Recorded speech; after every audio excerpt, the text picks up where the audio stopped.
Hello friends, welcome to my channel the wealth channel. आज हम उन डिविडेंड स्टॉक्स के बारे में बात करेंगे जो जून और जुलाई 2020 के मंथ में डिविडेंड देंगे और काफ़ी अच्छा डिविडेंड देंगे। उन स्टॉक्स के बारे में बात करने से पहले पहले हम लोग एक बार डिविडेंड प्रोसेस को समझ लेते हैं, क्योंकि इसमें काफ़ी कन्फ्यूजन होती है।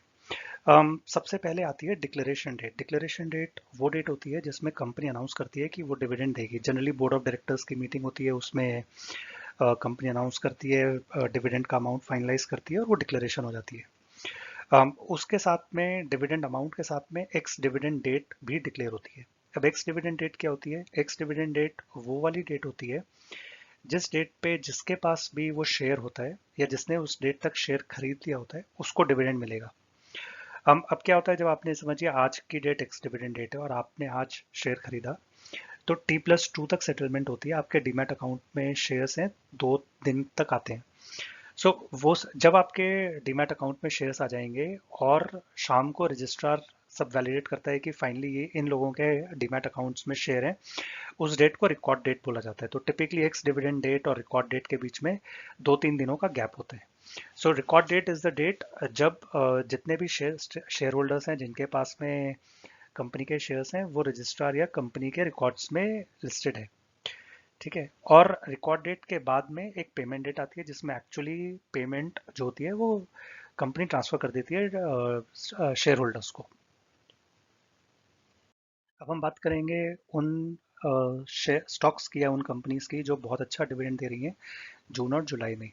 अ, उसके पहले में बात करने से पहले मैं आपको डिविडेंड यील्ड की तरफ के बारे में बताना चाहूँगा कि dividend yield is dividend divided by current market price. This is कि आज आपका जो शेयर है उसके कितने परसेंटेज डिविडेंड दे रही है।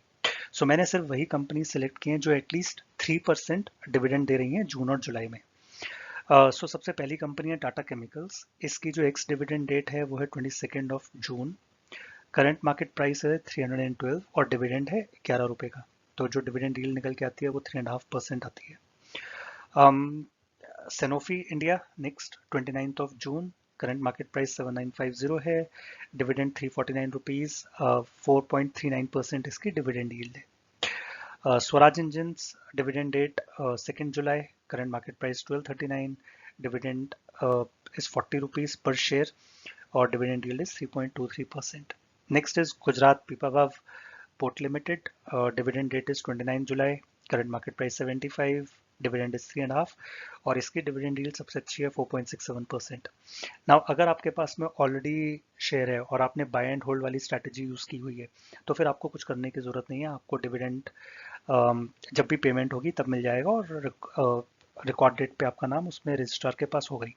अगर आपके पास में शेयर नहीं है और आप डिविडेंड लेना चाहते हैं तो बेस्ट आपके लिए होगा कि आप जब भी अपॉर्चुनिटी मिले, शेयर प्राइस कम आ जाए, तो आप शेयर को खरीद लीजिए before obviously the ex dividend date, and then आप डिविडेंड ले सकते हैं।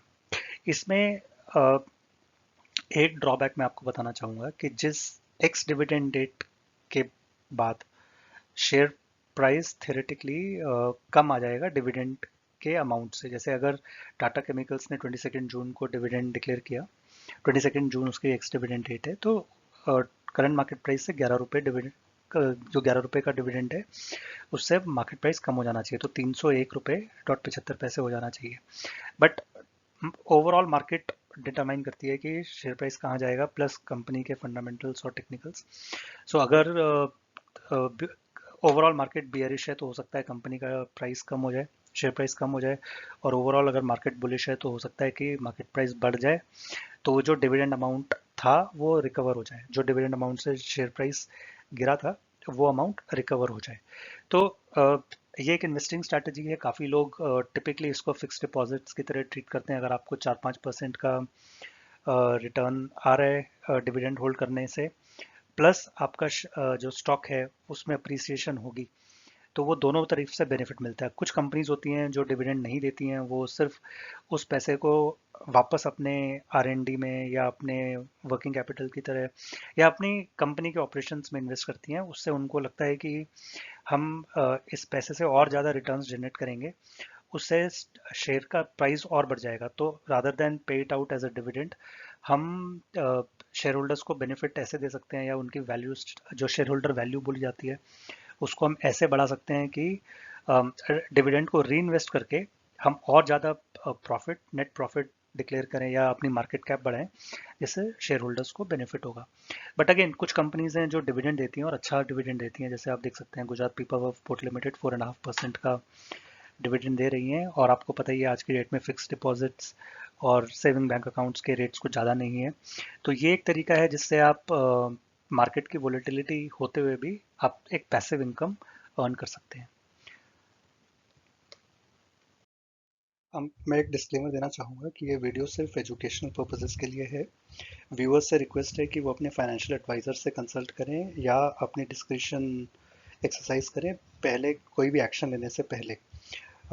अगर उनको कोई प्रॉफिट और लॉस होता है तो उसके लिए मेरा चैनल रिस्पॉन्सिबल नहीं होगा। रिक्वेस्ट है कि अगर आपको कोई भी क्वेरी हो तो आप डिस्कशन का बटन क्लिक करें यूट्यूब चैनल पे, और वहाँ पे अपनी क्वेरी पूछ सकते हैं, और आप मेरा चैनल को सब्सक्राइब करना ना भूलें। Thank you, bye.